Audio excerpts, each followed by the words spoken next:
Tucker Carlson makes some bold predictions about the 2024 presidential election, and we're going to talk about that here today on Speechless. Cut for time.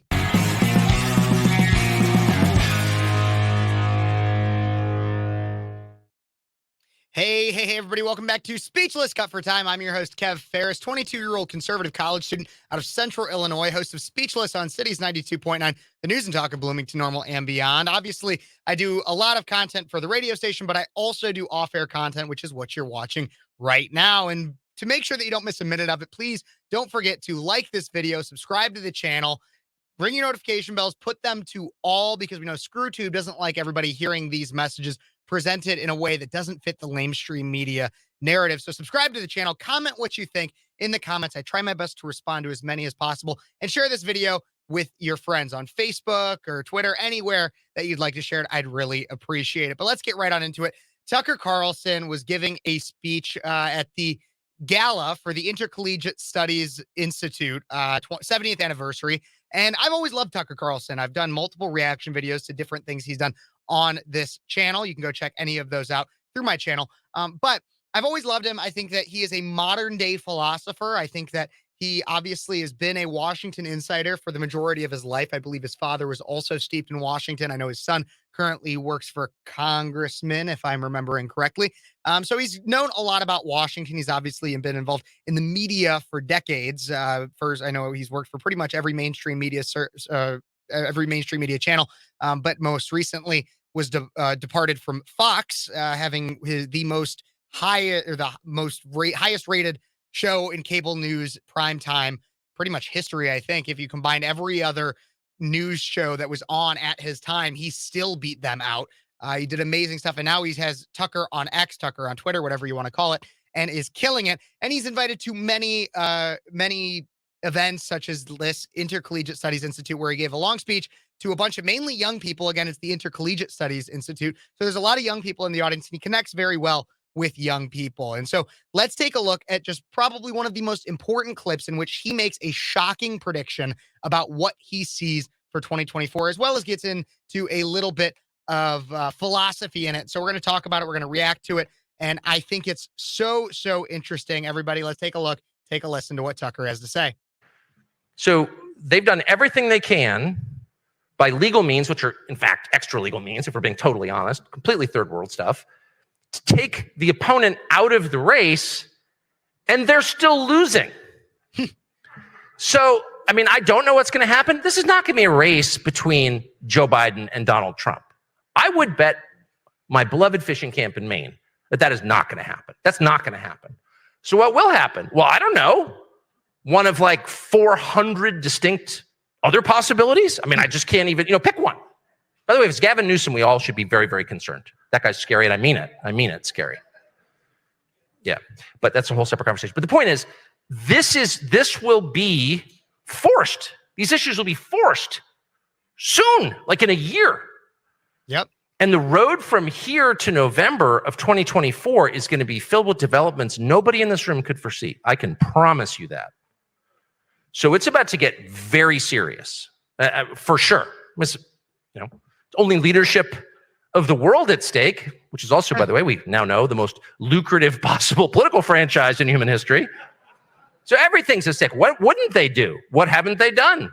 What might they do next? Let your imagination run wild. So the question, the only one that you can answer is, how will you prepare yourself for that? Look, there's more to watch here, but that he gets into that I think is really important. But so the main prediction that he has made so far is that in this video is that it will not be Trump and Biden. It's going to get a billion times worse, and we should be afraid of Gavin Newsom. There's a lot to break down here. Let's talk about all of it. So first off, it will not be Trump and Biden. And so I honestly kind of agree, and I've said it a little bit on my show before. First off, when it comes to non-incumbency races, especially for the Republican Party, traditionally, the person who is the front runner in the beginning is not the winner of the primary. Now, will that be because of some kind of establishment thing, or will that be because Trump might actually start losing the polls? I don't know. But so that would explain Trump, and I've said that one on my show before. Biden, I have talked about on my show how I don't think he can make it to 2024, and at best, they'll do a weekend at Biden's, weekend at Bernie's kind of thing with him, to keep him there. But I don't think that's actually who they want. And Tucker, what he says tangentially is that it's not going to be Biden because even they don't want him.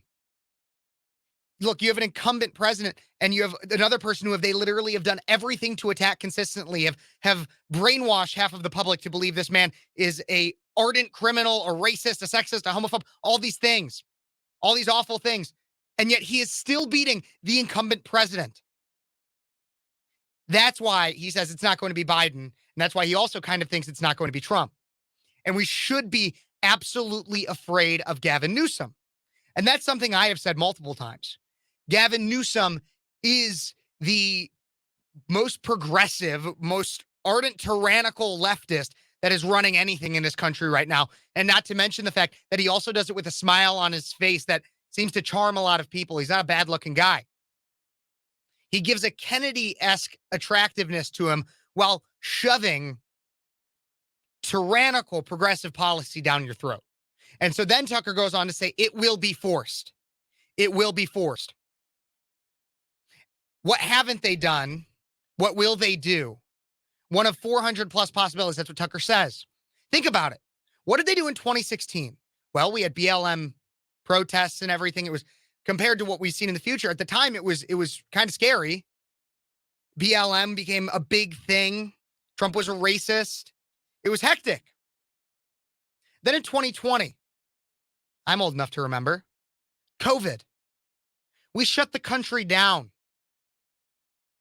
We had a scare tactic to make you believe that everyone would die if you didn't do these things, the tyranny. What else did we have? BLM riots. The death of George Floyd. I'm hesitant to say murder, but the death of George Floyd. And then we had riots across the country. We've continuously had climate change explosions of mania saying that everybody's going to die in a few years. Now, what do we have? Like he said, they've gone through legal means. We have had a Department of Justice that is directly targeted the primary political opponent against the president of the current president of the United States. What won't they do? It's scary. Gavin Newsom would be a scary candidate because I think he could win. And the policy he would push, you want to talk about if Biden's bad? Newsom would be a billion times worse. We need to be ready and we need to get as many people to wake up as possible to what is going on. And that is the warning that Tucker is saying here. And so do I believe it'll be Trump and Biden? Look, I've been hesitant to say that it won't be, even though it's been a fleeting thought in my mind. And I'm happy to say and happy to see that Tucker has actually said it, because that's something that I've been kind of thinking about for a long time. And I'm starting to be inclined that I don't think it'll be Trump versus Biden. I'm starting to think that. And I think Tucker is saying it, and the messages that he continues to say support that theory. So let's keep listening to what else Tucker has to say, the warnings he has, and the thoughts that and the inspiration that he really brings to the table. And because that really is the only question. And I mean, I just, my answers to that in my own life, I'll tell you what I think. One, be a little bit more serious. Absolutely. You know, like take this seriously. Much as you want to retreat and pretend everything is fine, sit down. It's not fine. Okay? Two, you know, maybe if you look across at the people you despise, the small group of people running this country, it is small. It does not represent most people in America. It doesn't represent anything close to a majority at all. Again, just to restate, Donald Trump, who is hated as a blood enemy by over 40% of the population, and who's been attacked in ways that no political figure has ever been attacked in the West, is beating the incumbent president. Okay? Exactly. I'm not sure that's entirely an endorsement of Trump. To some extent it is, and his empathy, that's real. But it's also a sign of revulsion, deep dissatisfaction with what we're doing. So most people are not on board with this. But the people who are responsible for it are the most dishonest, the most ruthless, the most anti-human group I've ever dealt with.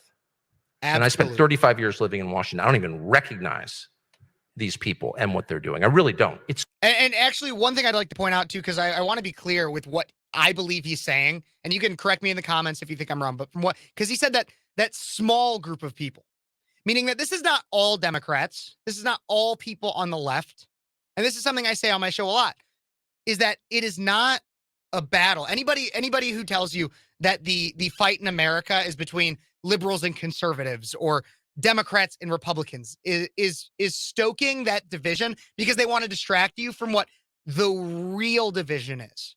The real division is not petty party disagreements or petty ideological disagreements. No, the real division is between a small group of elites, a lot of whom have a significant amount of wealth and power, or like your BlackRocks, your Vanguards, your heavy establishment swamp creatures. Yes, Joe Biden's kind of tied in there, but I don't think he's mentally fit enough to understand what he's actually doing. He probably just has people tell him exactly what to write, what to say, what to do, everything like that. And in fact, we have that kind of confirmed. But people like that. Your people at the top that are controlling everything else. And it's not, like he said, it's anti-human. And it's not pro-America. For the reason of it is pro-them. If you've ever seen there's a movie out there, it's called Kingsman. It came out probably about a decade ago. I think it's a really good movie. Samuel L. Jackson plays this like tech billionaire who basically runs like the equivalent of like Apple, or like a AT&T kind of thing. And he has these chips that he has put into people's phones. And what these chips do is it makes everybody incredibly aggressive to the point of which they want to murder each other. And all the very, very wealthy people, all these people are invited to basically live in this mountain briefly while the rest of the world basically kills itself. And it's all over the guise of, well, they're already killing themselves anyways through climate change. We need to restart everything. We're the elites. We are the better people in our species. And so we need to let all the plebeians go for the purpose of our self-preservation. And look, I'm not going to say it's exactly like that or start a conspiracy theory that that's what's going on exactly with the microchips or anything like that. But it's kind of what's going on in a way, if you look at it. The wealthiest people trying to tell you that you shouldn't have kids because and the wealthiest and most elite that are saying you need to stay at home because of COVID, but I'm going to go out and do everything. You shouldn't have kids because we need to get this population under control, yet they're still having children. You can't buy, or you need to be cautious about the car that you drive, the gas you intake, and the waste you make because of climate change. You're destroying the planet, and sea levels are rising, but I'm still going to go buy a house on the East Coast that costs millions and millions of dollars, despite the fact that it's going to be underwater soon. Like, isn't that, maybe it's not as quick and as easy as what went on in the movie, but maybe it's kind of the same thing. And so Tucker is making an incredibly valid point. And we need to understand that it is not liberal versus conservative, Republican versus Democrat. It is the elites, sorry to sound like Bernie Sanders, but the 1% versus everybody else. But what they've done is they've brainwashed a significant portion of the population to believe that their causes are in some way virtuous. Climate change, acceptance of the gender ideology, to let kids be how they are. Let them be who they are. Let them be who they are. All of it. Abortion on demand at any time for population control. Sounds crazy, but how crazy does it really sound? Let's hear what else Tucker has to say. So dark. They're doing things that can't even on an academic level conceivably help the United States. Exactly. Or the population that lives here. Letting in 7 million people from the poorest countries in the world illegally and then immediately putting them all on public benefits. I mean, that right there will destroy the country. And they did that on purpose. So these are really, really dark people. Yep. The darkest. So I need to be the opposite of that. And I'm not a super good person. The last thing I would do is claim to be. But this is the moment to try a little harder to be a little bit better. Mm-hmm. This is not the moment to be drunk all the time. This is not the moment to tell lies. Not all the time. As they go lower, go higher. And there are many reasons for this. And one is spiritual. Let's be totally honest. I do think this is a spiritual battle. There's no political explanation for it whatsoever. Absolutely. But one other reason is for the way that you feel about yourself. When you're honest, you are proud of yourself. Mm-hmm. When you're honest, you are strong. When you lie, you become weak. That is true. Tell a lie, you become weak. Why do you lie? Because you're hiding something. Because you believe that the people around you knew what you really thought or said or did, they would think less of you. That diminishes you. Mm-hmm. Your power ebbs when you lie. Tell the truth. Live. Absolutely. And that's where the primary clip ends, because he starts going off into other things. But it's so important. One, don't lie. It makes you weaker. Who's lying to you the most? That 1%. I guarantee you, in some way, people already have a level of a plan on how to create chaos. Again, construct chaos for the purpose of pushing an agenda in the next year for that election. To keep control of some kind. But they're starting to lose it. And it's because of truth tellers like Tucker. And I'd like to think that on a very much smaller scale, it's because of people like me who will also tell you the truth. And people like me at a younger age that aren't necessarily even telling the truth via here, but are going onto college campuses, going and doing activist work to try to wake people up to the real dichotomy we have here. And yes, I do believe that the more pro-human, in contrast to what Tucker said when he said anti-human, the more pro-human ideology is conservatism, because it is people that are more within the conservative realm that hold ideas such as there is an inherent good to telling the truth. There's an inherent good to living independently. And what does independence do? It breeds this lifestyle that doesn't need these elites, that doesn't need these swamp creatures, that doesn't need the people that tell you you need to be hopped up on drugs, that you need to be a part of this gender ideology, that you need to have an abortion at any time, that you shouldn't take responsibility for your actions. That's what, look, conservatives don't push those messages. So what's the more pro-human one? Where are the people that are going to fight back against these elites? They're mainly within that conservative sphere. But to solve that issue, we need to be able to wake some people up that are on the other side. It's not going to be able to be everybody. Some of them are too far gone. But we can do it. We can do it. It just takes time. It takes patience. And it takes doing our best to be a little bit better, like Tucker said. I hope you guys got something out of that. I found that little clip fascinating, and I thought it was really, really just, I always love listening to Tucker and hearing what he has to say, and I think it's just amazing. But guys, please, if you like this video and you think that this message is worth spreading, please don't forget to like it, smash that like button, subscribe to this channel, hit those notification bells to all so we can keep fighting this fight. Share this video with your friends. This might be one of the most important ones to share with your friends so they can see what Tucker had to say and hear the breakdown of it a little bit. Comment what you guys think. What do you think they're going to do in 2024? Because it's just starting. We've already seen COVID come back a little bit. I haven't seen rumblings from BLM yet, but it might be too early for that. We'll see. What haven't they done and what will they do next? It's a question. Like this video, subscribe to the channel, share it with your friends, comment, guys. Thank you so much for tuning in. Until next time, this is Speechless. Cut for time.